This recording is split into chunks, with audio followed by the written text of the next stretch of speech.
see coast to coast.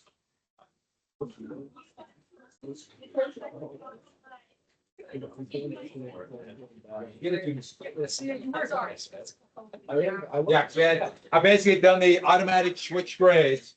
And this is Zach. Got it. Very good.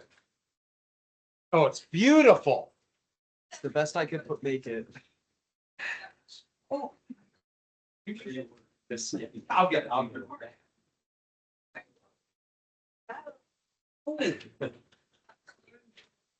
And thank you. All righty then.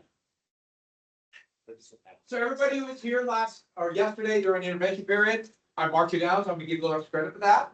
And if you did that short ID for other extra credits on the back of this, normally I don't like it without lines, but I figure it's 3 sentences, we can get it in.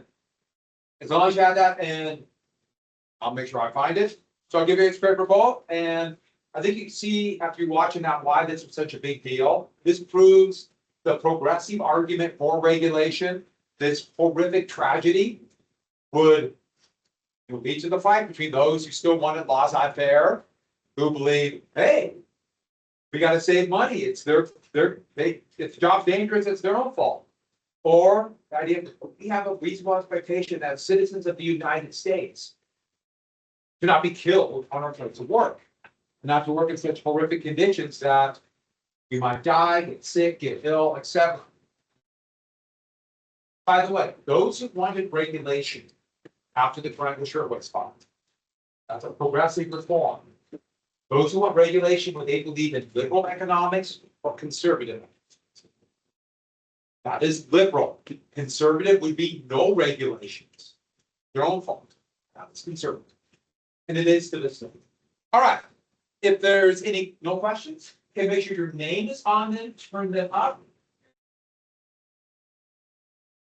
Turn them up, thank you.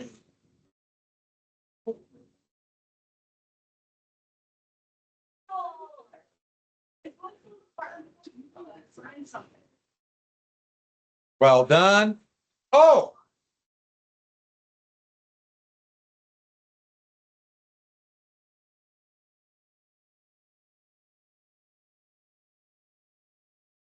And yeah, Francis Perkins says a lot about Roosevelt. So much of the New Deal is going to come out of New York. All right, get this done in a couple of days. Would you like some homework? Let me ask again, because I know you must have not heard me, because you'd be jumping up and down for joy. Would you like some homework? Control yourself. Please read the book. 998 to 1020. Once you start getting to the thousands, doesn't it sound like it's a really big assignment? Even though and do you want to do tomorrow or Friday? Tomorrow or Friday? Okay, we'll do it Friday. That was your choice. Do today? Right now. Let's do a quiz. 998 to 1020. 998 to 1020 for Friday. So you see, when the U.S. enters, the events that led to the U.S. entering the war up until the end of the war. And then on that path go up another side, but we're going to watch the killing fields. If everything goes right, I haven't decided yet. That's a Thursday or Friday. I'm going to decide. I think it'll be fun. Well, I'll figure it out. Whatever's best for all of us. All right, let's go take your notes out. We got to here, didn't we? This look familiar? This does not look. How about this? How about this? So, who was assassinated on June 28th, 1914? And what was the name of the Slavic nationalist group? Who was the actual assassin? Yeah, Princi. Got it? And who was actually secretly, well, it wasn't all that secret, behind the Black Hand who organized it? Who's secret police? Yeah, Serbia.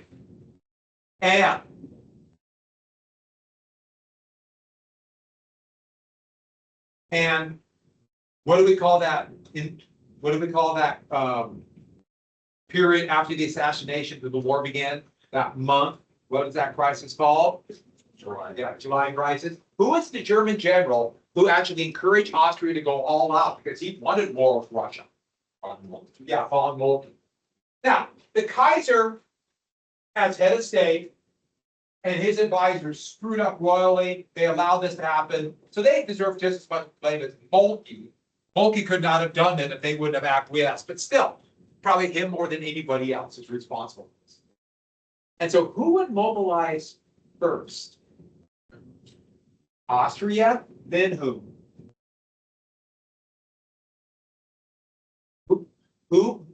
Maybe I didn't hear you say it. Who mobilized right after Austria mobilized to defend Serbia? Russia, then Germany, and then, well, we'll get to that last one. Everybody who entered this war thought they were fighting a just and defensive war. They all would claim that we had no choice. But there's only one of the great powers who had no choice. Austria had a choice. And everyone else had a choice, including Britain. But what country didn't have a choice? Germany had a choice. Remember, Germany convinced Austria to do it. It's France. France had no choice. Even though I see what you're saying, because Russia mobilized that, but they pushed Russia to mobilize. France had no choice. I like this one of everybody pointing at everybody else who caused the war. And also like how they put Italy. Sitting back here going, hee hee. Italy found a clause in the Triple Alliance so they wouldn't join it. And in 1915, they thought the Allies were going to win right away. So they jumped in, hoping to kind of get some stuff out of it. Didn't work very well for them. They do almost the exact same thing in World War II. Didn't work at all for World War II. And the crime of the ages, who did it? Who murdered the peace? Germany deserves more blame than anybody else. But nobody gets it. Nobody gets to solve one. And the reason Germany gets more blame is the concept of preventive war. Germany wanted this war. They'd been talking about it. Von Moltke wanted it, and the Kaiser allowed it because of fear of being squashed. France and Russia, every day were getting stronger, especially Russia that was entering the Industrial Revolution.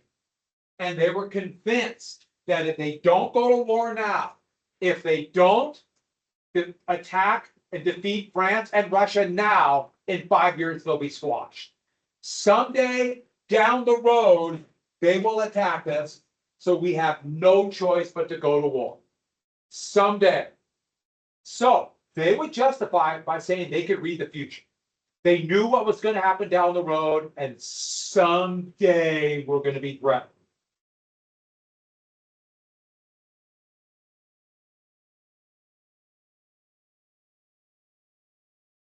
Oh.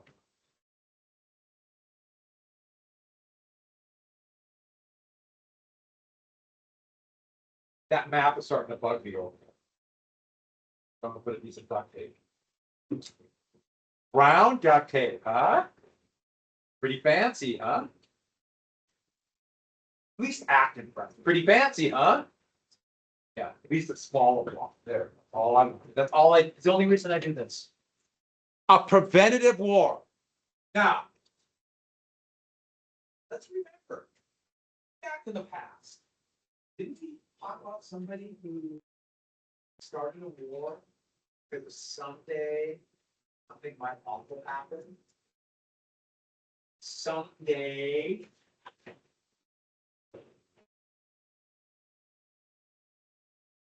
Do you remember?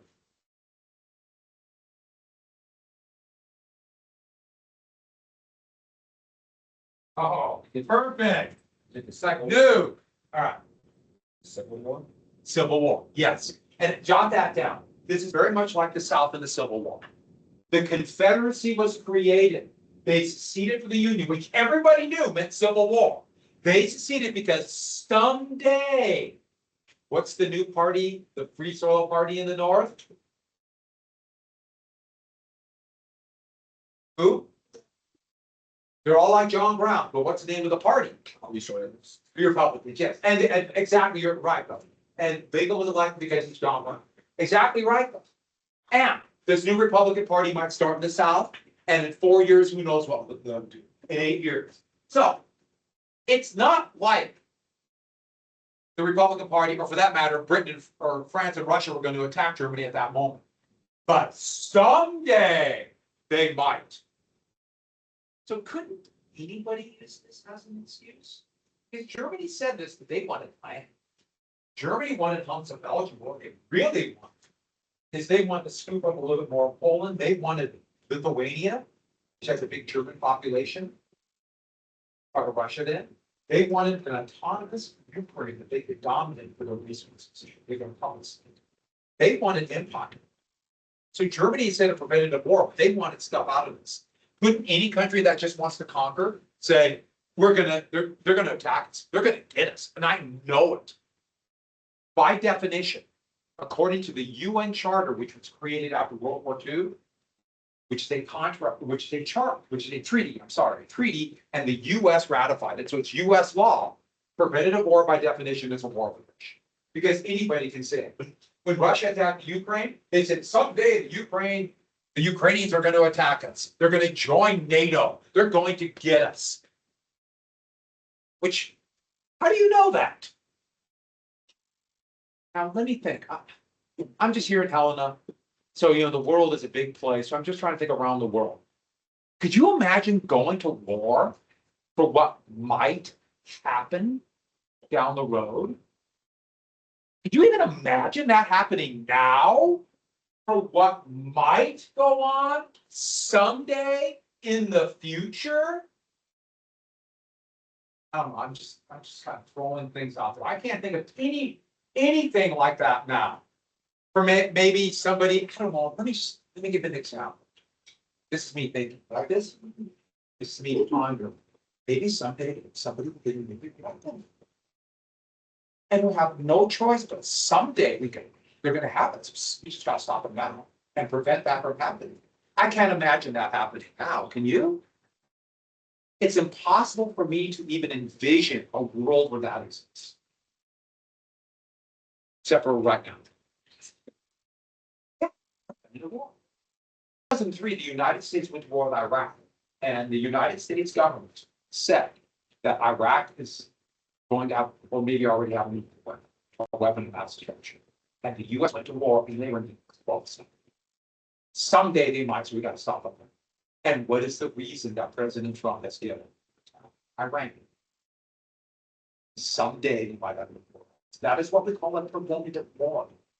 Which actually got treated illegal in the United States, but it's problematic. Because, okay, now what? What do we do now?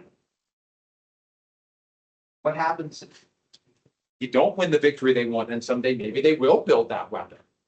Who knows? Where does it end? Because it did not end well in Iraq. And they usually don't end well, but this is the exact reason that Russia killed. We're in the middle of this right now. And I will tell you more about our special relationship. But I'll give you a little hint why Iran is terrified of the States. Does not like or distrust it. They have very good reason. In 1953, Iran had a democratic republic. It's homegrown democracy. The US overthrew it and replaced it with a brutal dictatorship that lasted for years, for 25 years. Why? So there is a history. Doesn't excuse the brutal state that Iran is now, but there is a history. Back to this. So, how do you think the people of Europe were when the war started? Overjoyed. Oh my goodness, we finally get to go fight. These are reservists going to the front. Look at them cheering them on. These are French soldiers marching to the front. Here, this picture is absolutely amazing. This is French cavalry in 1917. And they're going through Paris on their way to the frontier. And they still have breastplates like they're fighting in 1915 at the Battle of Waterloo. So they still have this old archaic bits which will do no good in modern fighting. I mean 1750. What did I say? 1980. 1850, yeah. That's it. Did I really say 1950? Well, they're just fighting near Waterloo. Yeah, I meant 1850 for Waterloo. And here, Britain didn't have the draft. So they made a call out for volunteers, and here are hundreds of thousands in London, a couple million nationwide volunteering to fight. They all want to get in before the fun ended. So many young British men volunteered. Like we're talking young British men up to the age of mid-30s. Eventually, they were taken to the early 40s. So many volunteered that their entire economy shut down. And all the workers and farm hands, clerks, everything left, and they had to pull them back out of the army because they're so ill prepared. Here are Russians celebrating. Here are German soldiers in Berlin marching through. So these are young married men, reservists going to the front. You notice how they put flowers in their hair. This picture always kind of gets me. So they thought the war would be over soon, and they're going to the front. And so that's his wife. Well, that's his mom. Or they put board the boxcars out and take him to the frontier. That one's a pretty sad picture. But they all thought it'd be over very soon. And the next draft call, they let them all come in early. So everybody 18 and a half could join. And 18, then eventually soon 18. And so they would go through and do an accelerated. Their secondary school is 13 years, or I'm sorry, they have their high schools. They have essentially one more year than we do in the United States. And so they went through on their secondary schools and they recruited everybody halfway through. So they did an accelerated program, did a quick test, be faster on the front. And they let them go right away. And then all young men in Germany that for whatever reason were not in the army or reserves, they let them join too. For example, new immigrants. And so they had these huge rallies and all these men joined, some as old as their late 30s. And so here in front of there's a massive square in front of the Opera House in Berlin. I'm sorry, an Opera House in Munich in Bavaria. And here is a rally. And I should say the 1920s, for very important reasons, politically, they took magnifying glasses and searched through the photographs to find somebody, and here he is. Celebrating this war and immediately volunteered for the Bavarian army, which was part of the German Imperial Army, joined up as an immigrant. You know who that is? He's a failed art student. That's him. And so the National Socialists found him in there because the major part of his appeal, especially early on, was that he was a common soldier like everybody else. He went through the hells of the front like everybody else. And then came back home and was mistreated by the war, and we should have won that thing, but we were stabbed in the back, and that gave him credibility. So he joined up. He would fight in Belgium for most of the war. He would fight in Belgium. In fact, at one time, his dugout where he was on the trench line was less than 500 meters from a dugout held by a British officer by the name of Winston Churchill, which if you read it in history, it's just one of those ironic twists in history. He'd be awarded the Iron Cross twice for bravery. Yeah. Finished the war as a corporal, so the lowest of the lowest ranking non-commissioned officer, but a non-commissioned officer. But he was a common soldier. And even though he was an Austrian immigrant, he adopted, or he was naturalized as a German citizen and treated just like a German soldier or a German citizen. And one more thing.